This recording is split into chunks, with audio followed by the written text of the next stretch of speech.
বিজিএমইএর আগামী পরিচালনা পর্ষদ নির্বাচনে প্রতিদ্বন্দ্বিতা করার জন্য রাইজিং ফ্যাশনসের ব্যবস্থাপনা পরিচালক মাহমুদ হাসান খানকে প্যানেল লিডার বা দলনেতা হিসেবে চূড়ান্ত করেছে সংগঠনটির নির্বাচন কেন্দ্রিক জোট ফোরাম।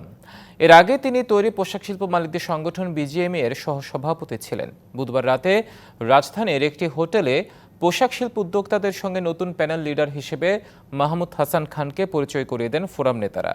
মাহমুদ হাসান খান বলেন, নির্ধারিত সময়ের মধ্যে বিজিএমইএ নির্বাচন চান তারা।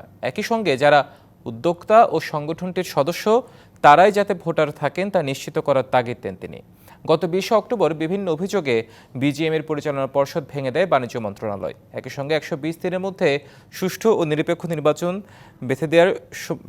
নির্বাচন দেওয়ার সময় বেঁধে দেওয়া হয়।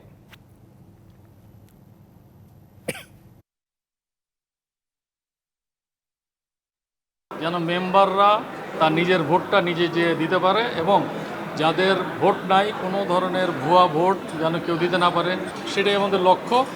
সেই লক্ষ্যে আমরা পৌঁছালে যে ফেয়ার ইলেকশন হলে যারা মেম্বাররা যাকে নেতৃত্ব মেনে নেবে সেটা আমরা মেনে নেব।